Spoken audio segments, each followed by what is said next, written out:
Hi guys, ഭൂമിയിലെ കാഴ്ചകളിലേക്ക് എല്ലാവർക്കും സ്വാഗതം. ഇന്നത്തെ വീഡിയോ ഒരു സ്പെഷ്യൽ വീഡിയോ ആണ്. മുൻപ് മൊയ്ന കൾച്ചർ എങ്ങനെയാണ് ചെയ്യാന്ന് പറഞ്ഞിട്ടൊരു വീഡിയോ നമ്മൾ ചെയ്തിട്ടുണ്ടായിരുന്നേ. അതിൻ്റെ താഴെ മൊയ്ന കൾച്ചർ ആവശ്യമുള്ളവരോട് കമൻ്റായിട്ട് അവരുടെ പേരും അഡ്രസ്സൊക്കെ രേഖപ്പെടുത്താൻ പറഞ്ഞിട്ടുണ്ടായിരുന്നു. അതിൽ നിന്ന് കുറച്ച് പേരെ നമ്മൾ കോണ്ടാക്റ്റ് ചെയ്തു. ആ കോണ്ടാക്റ്റ് ചെയ്തതിൽ നിന്ന് കുറച്ച് പേര് നമുക്ക് കൊറിയർ ചാർജ് അടക്കമുള്ള ഒരു ചെറിയ പൈസ അയച്ചു തന്നിട്ടുണ്ട്. അവർക്ക് നമ്മളിന്ന് മൊയ്നയെ കൊറിയർ ചെയ്യാൻ പോവുകയാണ്. മൊയ്നയെ എങ്ങനെ സേഫായിട്ട് കൊറിയർ ചെയ്യാമെന്നുള്ളതാണ് ഇന്നത്തെ വീഡിയോ. അപ്പോൾ വീഡിയോ മുഴുവനായിട്ട് കാണാം. നമ്മൾ എങ്ങനെയാണ് മൊയ്നയെ കൊറിയർ ചെയ്യുന്നുള്ളതിൻ്റെ രീതി നിങ്ങൾക്ക് കറക്റ്റായിട്ട് ഈ വീഡിയോ കണ്ടാൽ മനസ്സിലാവും. വീഡിയോ തുടങ്ങുന്നതിന് മുമ്പ് മൊയ്ന കൾച്ചർ ആർക്കെങ്കിലും ആവശ്യമുണ്ടെങ്കിൽ നമ്മുടെ നമ്പറായിട്ട് ബന്ധപ്പെട്ടാൽ മതി. കേരളത്തിലുടനീളം നമ്മൾ കൊറിയർ അയച്ചു കൊടുക്കുന്നുണ്ട്. സേഫായിട്ട് നിങ്ങളുടെ കൈകളിലെത്തും. ഈ കാണുന്ന മൊത്തം നമ്മൾ ഈസ്റ്റ് വെച്ചിട്ട് ഡെവലപ്പ് ചെയ്തിട്ടുള്ള മൊയ്നയാണ്. ആ വീഡിയോ കാണാത്തവരാണെന്ന് വെച്ചാൽ ലിങ്ക് ഡിസ്ക്രിപ്ഷനിലുണ്ട്. കൊറിയർ പാക്കിങ്ങിന് ആവശ്യമായ സാധനങ്ങളാണ് നമ്മളിപ്പോൾ ഇവിടെ എടുത്തു വെച്ചേക്കുന്നത്. നമ്മളിവിടെ മൊയ്നേനെ പാക്ക് ചെയ്യാൻ ഉപയോഗിക്കുന്നത് 5x10 കവറാണ്. 5 ഇഞ്ച് വീതിയും 10 ഇഞ്ച് നീളവുമുള്ള കവറാണിത്. നമ്മൾ ഫിഷ് പാക്ക് ചെയ്യാൻ ഇത് തന്നെയാണ് ഉപയോഗിക്കാറ്. നമ്മൾ കവർ സെലക്ട് ചെയ്യുമ്പോൾ എപ്പോഴും നീളം കൂടിയിട്ടുള്ള കവർ സെലക്ട് ചെയ്യാൻ ശ്രമിക്കണം. എന്നാൽ മാത്രമേ നമുക്ക് കൂടുതൽ എയർ ഇട്ടിട്ട് കെട്ടാൻ പറ്റുള്ളൂ. ഫിഷൊക്കെ ആകുമ്പോൾ ഓക്സിജൻ നിറച്ചിട്ട് വേണം കെട്ടാൻ. പക്ഷേ നമ്മുടെ അവിടെ അത്ര വലിയ സെറ്റപ്പ് ഒന്നും ഇല്ലാത്തതുകൊണ്ട് നമ്മൾ എയർ ഇട്ട് കെട്ടിയിട്ടാണ് പാക്ക് ചെയ്യാറ്. എയർ ഇട്ട് പാക്ക് ചെയ്തുകൊണ്ട് നമ്മുടെ ഫിഷൊന്നും അങ്ങനെ ഡെഡായിട്ടൊന്നുമില്ല. നമ്മുടെ ഫിഷൊക്കെ സേഫായിട്ട് തന്നെ നമ്മുടെ സ്ഥലങ്ങളിൽ എത്തിച്ചേരാറുണ്ട്. 5x10 കവർ നമ്മൾ 200 രൂപയ്ക്കാണ് കിലോ വാങ്ങിയിട്ടുള്ളത്. വില കുറവിന് എവിടെന്നെങ്കിലും കിട്ടുന്നുണ്ടെങ്കിൽ ഒന്ന് കമൻറ്റ് ചെയ്യുക, നമുക്ക് അവിടെ നിന്ന് വാങ്ങാവുന്നതാണ്. അടുത്തതായിട്ട് ഒട്ടിക്കാൻ വേണ്ടിയിട്ട് നമ്മൾ 2 തരം ടാപ്പ് ഉപയോഗിക്കുന്നുണ്ട്. ഈ ടാപ്പ് ഇവിടെ കിടന്നിരുന്നതാണ്, അതുകൊണ്ട് ഇതിൻ്റെ റേറ്റ് ഒന്നും എനിക്കറിയില്ല. പിന്നെ ഈ വെള്ള സെല്ലോ ടാപ്പാണ്. സാധാരണ എല്ലാ സ്റ്റേഷനറി കടകളിൽ നിന്ന് ഇത് കിട്ടും. ഇതിവിടുത്തെ ഒരു മെയിൻ ഐറ്റമാണ്. ഈ പേരും അഡ്രസ്സൊക്കെ എഴുതി ഒട്ടിക്കുമ്പോൾ മറ്റേ ടാപ്പ് വെച്ചിട്ട് നമുക്ക് ഒട്ടിക്കാൻ പറ്റില്ല. അപ്പോൾ സെല്ലോ ടാപ്പ് നമ്മൾ സ്ഥിരമായിട്ട് ഉപയോഗിക്കുന്ന ഒരു ഐറ്റമാണ്. പിന്നെ ഒരു ബോക്സ് എടുത്തിട്ടുണ്ട്. ഇത് സാധാരണ നമ്മൾ ചെരുപ്പ് കടയിൽ നിന്നാണ് എടുക്കാറ്. ഇനി നമുക്ക് മൊയ്ന കൾച്ചർ പാക്ക് ചെയ്യാൻ തുടങ്ങാം. ഇതാണ് നമ്മുടെ മൊയ്ന കൾച്ചർ. ഇതിലൊരുപാട് മൊയ്ന ഉണ്ട്. ഈ ക്യാമറയിൽ നിങ്ങൾക്ക് അങ്ങനെ ശരിക്കും സൂം ചെയ്ത് കാണിച്ചു തരാൻ പറ്റില്ല എനിക്ക്. അരിപ്പ് വെച്ചെടുത്തിട്ട് ഞാൻ നല്ല വെള്ളത്തിലേക്ക് മാറ്റാം. അപ്പോൾ നിങ്ങൾക്ക് ശരിക്കും കാണാൻ പറ്റും എത്രത്തോളം മൊയ്ന ഇതിലുണ്ടെന്നുള്ളത്. ആ ചുവന്ന് കാണുന്നതൊക്കെ മൊയ്നകൾ തന്നെയാട്ടോ. അപ്പോൾ മൊയ്നേനെ നമ്മൾ നല്ല വെള്ളത്തിലേക്ക് പകർത്താണ്. ഈസ്റ്റിൽ കൾച്ചർ ചെയ്തിട്ടുള്ള മൊയ്നേനെയാണ് നമ്മളിപ്പോൾ ആദ്യം എടുക്കുന്നത്. കടലപ്പിണ്ണാക്കിൽ കൾച്ചർ ചെയ്തിട്ടുള്ള മൊയ്ന നമ്മുടെ കയ്യിലുണ്ട്. മൊയ്ന എങ്ങനെ കൾച്ചർ ചെയ്യാമെന്നുള്ളതിൻ്റെ വീഡിയോയുടെ ലിങ്ക് ഡിസ്ക്രിപ്ഷനിലുണ്ടാവും.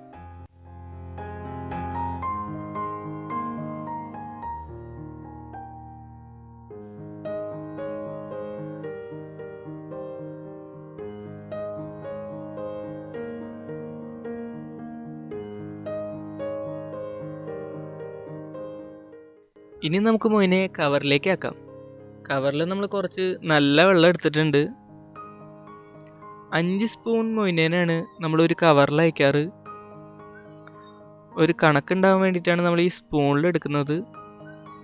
ഞങ്ങൾ ഈ അയക്കുന്ന കവറിലെ മൊയ്നേനെ വെച്ചിട്ട് നിങ്ങൾക്ക് 2ഉം 3ഉം കൾച്ചർ വരെ ചെയ്യാവുന്നതാണ്.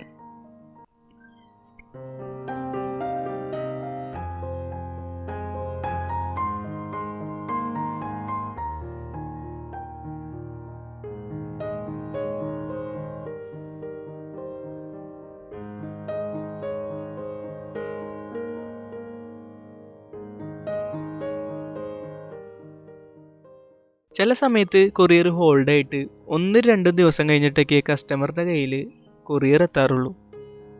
അപ്പോൾ മൊയ്നയ്ക്ക് ഫീഡില്ലാണ്ട് ചത്തുപോകാതിരിക്കാൻ വേണ്ടിയിട്ട് നമ്മൾ കുറച്ച് ഈസ്റ്റ് കലക്കിയിട്ട് കവറിലേക്ക് ഒഴിച്ചു കൊടുക്കാറുണ്ട്. അഥവാ നമ്മളിപ്പോൾ ഇട്ടിരിക്കുന്ന മൊയ്ന ഡെഡ് ആവാന്ന് വെച്ചാൽ തന്നെ നമ്മൾ ഈസ്റ്റ് കലക്കി ഒഴിച്ചിട്ടുള്ളതുകൊണ്ട് ഇതിൽ കുഞ്ഞുങ്ങൾ ഉണ്ടാവും. ആ കുഞ്ഞുങ്ങളെ വെച്ചിട്ട് നിങ്ങൾക്ക് കൾച്ചർ തുടങ്ങാവുന്നതാണ്. അപ്പോൾ മൊയ്ന കൾച്ചർ കൊറിയർ ചെയ്യുമ്പോൾ എപ്പോഴും ഈസ്റ്റ് കലക്കി ഒഴിക്കാൻ ശ്രമിക്കണം. ഇത് ഞങ്ങൾ ചെയ്യുന്ന രീതിയാണ്. നിങ്ങൾക്ക് നിങ്ങളുടേതായ രീതി ഉണ്ടെങ്കിൽ നിങ്ങൾക്ക് അങ്ങനെ ചെയ്യാവുന്നതാണ്. നമ്മൾ ഈസ്റ്റ് കലക്കിയിട്ടുള്ളത് എല്ലാ കൾച്ചറിലേക്കും വേണ്ടിയിട്ടായിരുന്നു. കവറിലേക്ക് ഒഴിക്കുമ്പോൾ നമ്മൾ അധികം കട്ടിയിൽ ഒഴിക്കാൻ പാടില്ല, വെള്ളം പെട്ടെന്ന് തന്നെ ചീത്തയാവും. പിന്നെ ഓവർ ഫീഡ് ചെയ്താലും മൊയിന പെട്ടെന്ന് തന്നെ ഡെഡ് ആവും. അപ്പോൾ ഒരു ലൈറ്റ് കളറിൽ മാത്രം മൊയിനയ്ക്ക് ഫീഡ് ചെയ്യുക.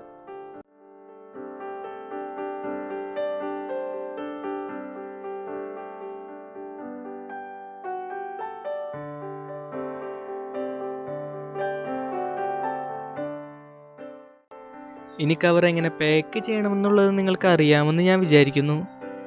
അല്ലെങ്കിൽ ഞാൻ കാണിച്ചു തരാം. കവർ ഇങ്ങനെ ക്രോസ് ആയിട്ട് പിടിക്കാട്ടാ. നമ്മൾ ഓക്സിജൻ സിലിണ്ടർ ഇല്ലാണ്ടാണ് നമ്മൾ പാക്ക് ചെയ്യാൻ പോകുന്നത്. അപ്പോൾ കൂടുതൽ എയർ നിർത്തി പാക്ക് ചെയ്യാൻ ശ്രമിക്കണം. എന്നിട്ട് ഏതെങ്കിലും ഒരു വശത്തിലേക്ക് 2 മടക്ക് മടക്കണം. ഇങ്ങനെ മടക്കുമ്പോൾ വലിച്ചു പിടിച്ചിട്ട് തന്നെ മടക്കണം, ഇല്ലാന്ന് ചെയറൊക്കെ പുറത്തേക്ക് പോകാൻ സാധ്യതയുണ്ട്. എന്നിട്ട് സാരി ഞൊറിയണ മാതിരി ഞൊറിയ. ഇത് വളരെ സിമ്പിൾ പരിപാടിയാട്ടാ.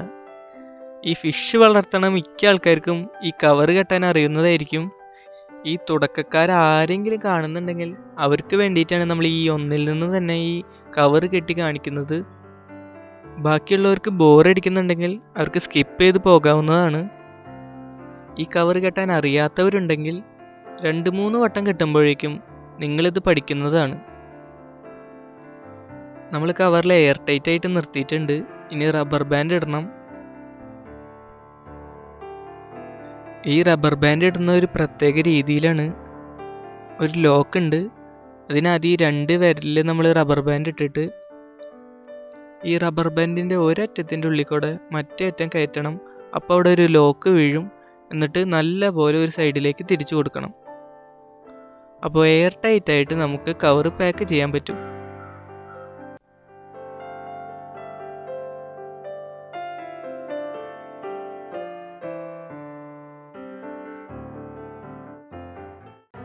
ഇനി മുകൾ വശം മടക്കിയിട്ട് ഒന്നും കൂടി റബ്ബർ ബാൻഡ് ചുറ്റേണ്ടതാണ്. കൊറിയർ ചെയ്യുമ്പോൾ നമ്മൾ 2 റബ്ബർ ബാൻഡ് ഇടാറുണ്ട്. അഥവാ ഒരു റബ്ബർ ബാൻഡ് പൊട്ടിപ്പോവാന്ന് വെച്ചാൽ സീനാവാതിരിക്കാൻ വേണ്ടിയിട്ട്. കവറിൻ്റെ അടിഭാഗം നമ്മൾ സെല്ലോ ടാപ്പ് വെച്ച് ഒട്ടിക്കുന്നുണ്ട്.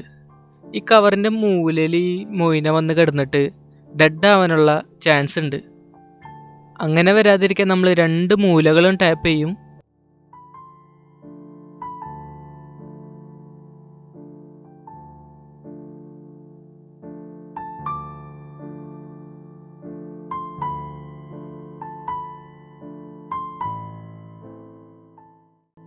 അടുത്തതായിട്ട് നമ്മൾ ഡബിൾ പാക്ക് ചെയ്യാൻ പോവുകയാണ്.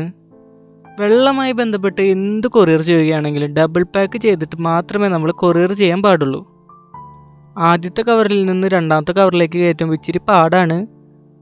അതിൻ്റെ അകത്ത് എയർ ഉണ്ടാവും. അത് തള്ളിക്കളഞ്ഞിട്ട് വേണം നമുക്ക് കയറ്റാൻ.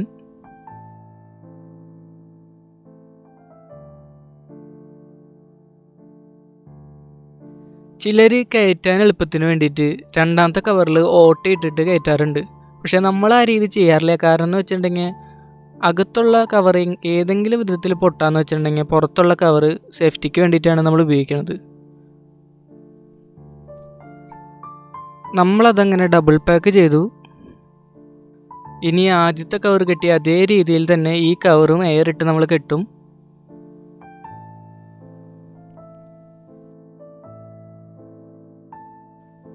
കൊറിയർ ചെയ്യുമ്പോൾ നമ്മൾ ബോക്സിനകത്ത് തെർമോക്കോൾ വെച്ചിട്ട് ചെയ്യാറുണ്ട്. ഫിഷിനാണ് നമ്മൾ തെർമോക്കോൾ വെച്ചിട്ട് പാക്ക് ചെയ്യാറ്. ഇതിൽ നമ്മൾ ആദ്യം വയ്ക്കുന്നത് പേപ്പറാണ്. ബബിളിൽ പൊതിഞ്ഞിട്ടാണ് നമ്മുടെ മൊയിനയുടെ പാക്കിങ്. ഏതെങ്കിലും തരത്തിൽ ഷെയ്ക്ക് വന്നാലും പൊട്ടാത്ത രീതിയിൽ നമ്മൾ സേഫായിട്ട് തന്നെയാണ് ഇത് പാക്ക് ചെയ്യണത്.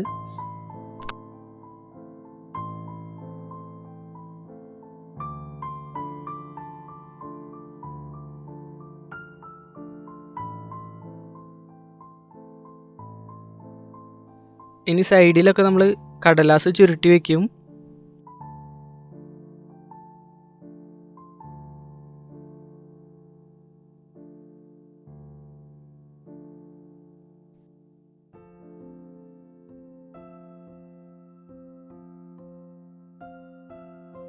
അവസാനമായിട്ട് മുകളിൽ ഒരു പേപ്പർ വയ്ക്കും.